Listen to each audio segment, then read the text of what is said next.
Yes. Tá pointe órdach am an seo. Tá Bertaoine chun bheith caintlinn maidir le Gaeilgeachas agus Gaeilge agus tá mit rééis clustáil ón léireach nach bhfuil éon áisna eisteachán ag an seo. Agus massam sa hain níl sé sin sásúil.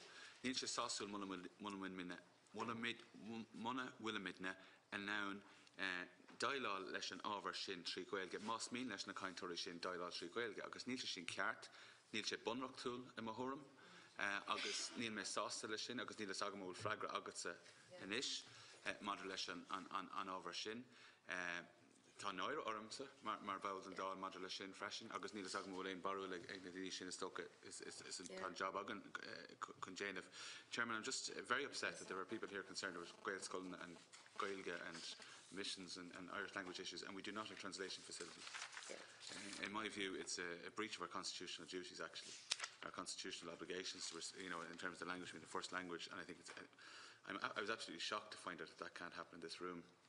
Yeah. I don't know what the answer is. I certainly don't want to my own preference. If they were the only speakers here, I certainly wouldn't proceed with the meeting. Yeah. That would be my view. And I don't know what the position is. Well, it's more on the Marial, on Rud Mar sin freisin. And we did have a brief discussion about this prior to the meeting when we were in private session, and it is very regrettable.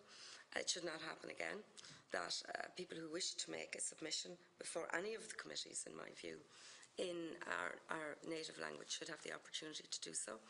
I understand that there's only one committee room where translation is possible, and that had been pre-booked by, I think it's the Committee of the Arts and Heritage and the Gaeltacht.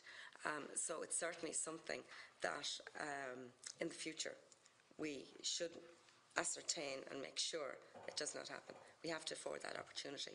So if I can ask the clerk and the assistant clerk to make sure that wouldn't happen again. It's obviously clear, yes. And it's a matter for everybody themselves. It's anyone's entitlement to speak Irish if they so wish, regardless of the fact that there's no translation facilities, which is a pity.